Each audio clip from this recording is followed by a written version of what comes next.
That's good because it's Advent. Advent is a season of preparation. It's a season of celebration. And it's a time of getting ready for Christmas. And as we're doing all these things and making all these changes to help us prepare for Christmas, the narrative lectionary that we follow has us preparing for Purim. Does anybody know anything about Purim? Okay, before this week, I knew essentially two things about the Jewish festival of Purim. I knew that the book of Esther is the reason we celebrate Purim. And I knew that it was a subplot in a movie called For Your Consideration, which was a Christopher Guest kind of mockumentary about a movie called Home for Purim. And then there was all this buzz about getting awards, and then it changed to Home for Thanksgiving, and it was a huge mess. That was all I knew about Purim until this week. Purim is huge. If anybody gets invited to a Purim festival this year, please ask if I can be your plus one.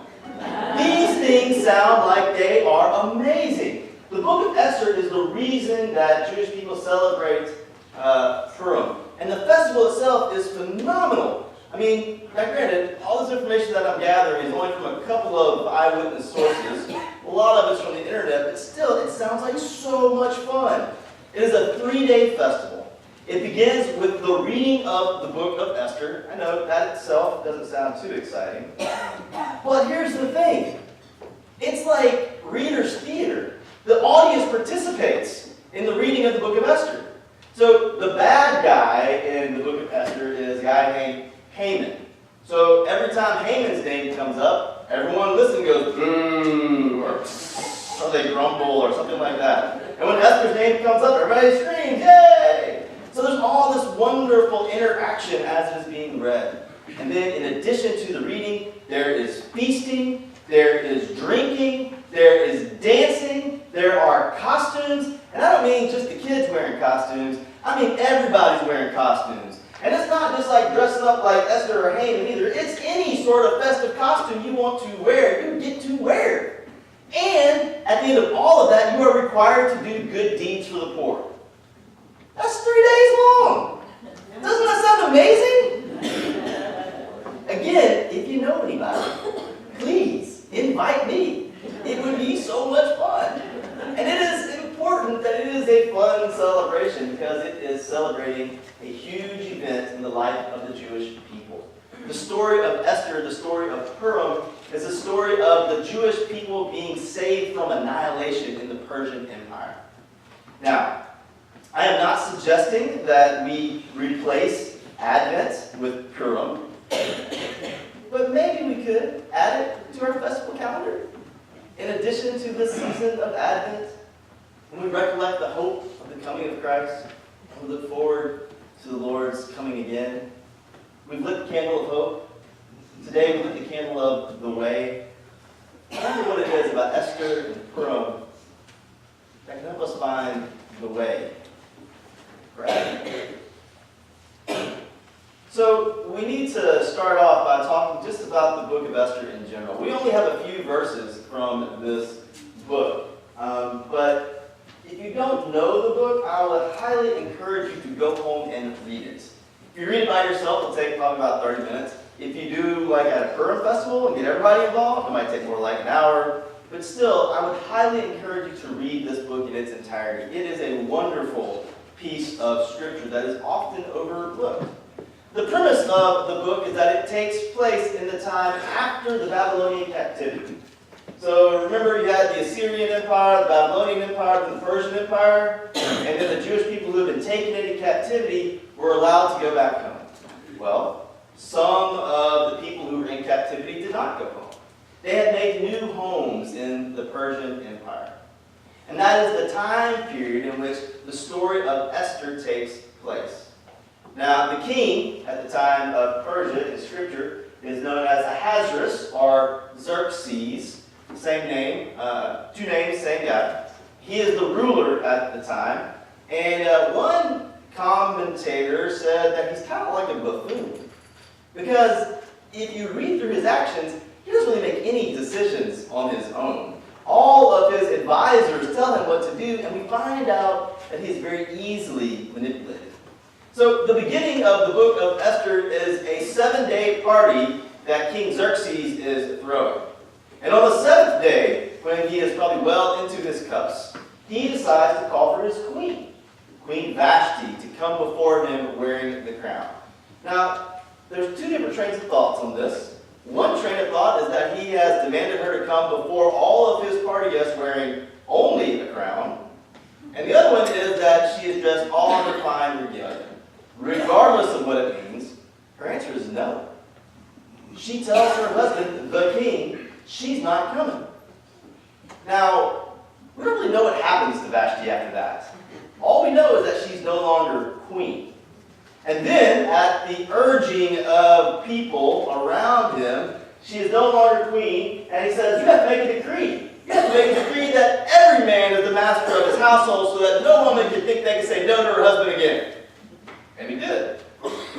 Now, he has no queen. So his advisors say, you've got to find a queen. And he essentially has a beauty pageant over the entire empire of Persia. And all these likely candidates are gathered and brought into the king's harem to be prepared, to be presented before the king after a year of preparation so that he can choose a new queen. Now, one young woman that is chosen is a woman by the name of Hadassah. You know her better as Esther.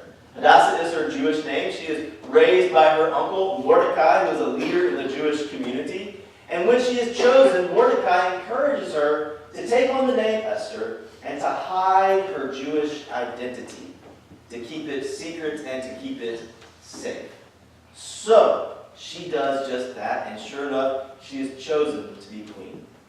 Now, after she is chosen to be queen, we meet the bad guy in the story. His name is Haman. Yeah, some of y'all booed. There you go. I'm wondering, I was waiting for that. That's right. So we meet the bad guy. His name is Haman. He's an advisor to the king. And as a head advisor to the king, whenever he is out in public, people are supposed to bow before him. And so he goes out in public one day, and everyone bows before him except for one person, and that person is Mordecai. When Mordecai is asked why he does not bow, he says because he is a Jew. Well, this upsets Haman. Y'all want to keep this up or not? All right. So he decides, then, since Mordecai is a Jew, he's going to have to annihilate all of the Jews. Because Mordecai wouldn't bow before him, he hatches this awful, sinister plan to annihilate all of the Jews in the Persian Empire and to take all of their possessions and their property. And he manipulates the king, Xerxes, into signing this decree. So Mordecai gets wind of this, and he reaches out to his niece, who is now the queen, Esther. He says, hey, that's what I want to hear. He sends messages to her, and she sends messages back. And he basically tells her that because you are the queen, you can save your people. Reveal your identity to the king so you can save the people. At first, she is a little hesitant. Remember what happened to Vashti? Because she told the king no? So she's a little hesitant, but finally she agrees. And she does speak up on behalf of her people. And the king saves the Jewish people. And Haman is hanged on the very gallows that he had built for Mordecai. Yeah! I'm kind of torn about how we cheer on that one, but all right. That's essentially the story of Esther. I mean, there's a whole lot more. Yeah. There's a whole lot more of twists and turns in the plot. So I do encourage you to read the whole book in its entirety. That's essentially where we are today. What book is that? Esther. Yay! Man, I was set up on that one. Anyway, all right, so if there is a verse that people know from the book of Esther, it comes from the section that Penny read for us earlier today. For such a time as this. For such a time as this. That's the one that really pops out. That's the one that carries so much weight in the story of Esther. Yay! Y'all are getting a lot better at that. That's really good. So it's important to consequences for what happens when Mordecai is trying to save the people through his niece, Esther. Yay! When he comes to her, she is very reticent. She does not want to speak out to the king, with good reason. Not only do we have the memory of Vashti, who upset the king, and so somehow she just disappeared.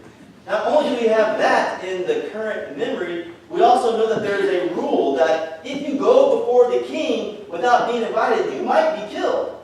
Actually, that's not true. The rule is you will be killed. If you go before the king without being invited, you will be killed. Unless the king decides to show you favor and grant your pardon. Now, Esther, y'all getting worn out now, I can tell. She had not been called to the king for quite some time, so she was very nervous. And she didn't know how she would be received by the king. And that's when her uncle, Mordecai, says the words to her that are so connected to this story. He learns about her misgivings, and he sends word to her saying, "Do not think that in the king's palace you will escape any more than all the other Jews. For if you keep silence at such a time as this, relief and deliverance will rise for the Jews from another quarter, but you and your family and your father's family will perish. Who knows? Perhaps you have come to royal dignity for just such a time as this." These words obviously had an impact on Esther. Yay! What if this was the whole reason she had become queen? What if this was the whole reason she had to endure a year of preparation, a year of being torn from her family and stuck in a harem? What if all of this was part of God's plan to save the Jews, and it was finally her job, her destiny, her fate to do just this? What if, for just such a time as this, she had become queen? She asks that the people join her in prayer and in fasting so that she can make up her mind. And she decides that this is the reason she has become queen. And under threat of death, she reveals her Jewish identity to the king, and of course the king saves all of the Jewish people.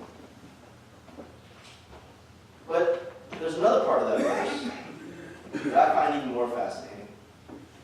It has to do for such a time as this, but it's the first time it's mentioned in that verse.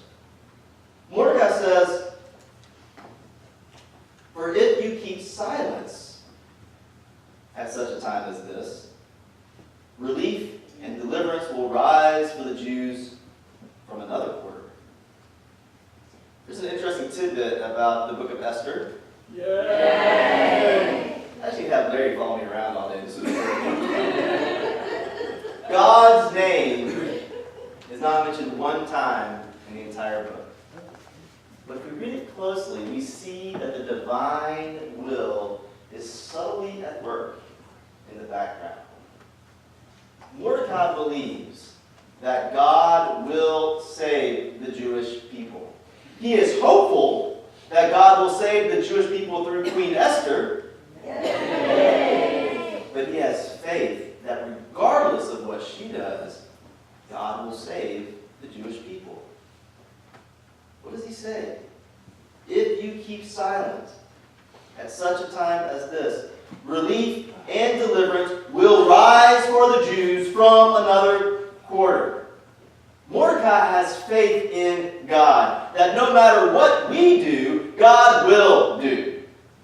Now don't get me wrong, what Esther does here is brave, it is heroic, and we should model that kind of bravery in our lives and in our Christian walk. But Esther is not the hero. God is the hero of this book. God will find a way for salvation regardless of what anyone else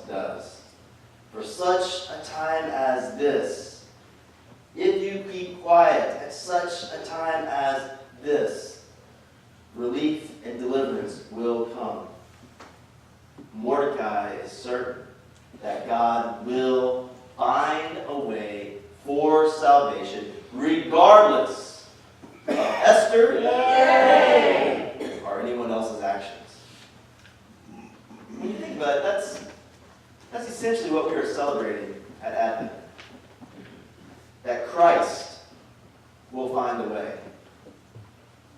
You know, Advent is a season to celebrate Christ, to recollect the hope of the coming of Christ, and to look forward to the Lord's coming again, coming into our lives and coming into this world again, regardless of what we do. We cannot stop Christ from coming back and setting things aright. Now, that doesn't mean we should be behaving badly in the meantime. That doesn't mean that we have a pass to not do the things that Christ wants us to do. That doesn't mean that there aren't things that we are supposed to do, but it does mean that no matter what we do, Christ will find a way. Just like God was going to find a way to save the Jews. Now, thankfully, Esther decided to not keep silent and do what God needed her to do. Who knows what would have happened if she had not? Who knows how many Jews might have died before God found a way for salvation? But because she did what she was supposed to do, God found a way. In Advent, we celebrate Christ finding a way. Christ will come again into our lives and into this world. The question is, how do we want Christ to find us when Christ comes again? Do we want Christ to find us behaving badly? Or do we want Christ to find us behaving boldly? Esther spoke for people who had no voice. As Christians, we are called to speak for those whom the world cannot hear. We could easily go along and celebrate a cultural Christmas and be excited about lights on houses and all that kind of stuff, and never consider Christ's impact on the world. But wouldn't it be better if we did? Because, believe me, no matter what you do,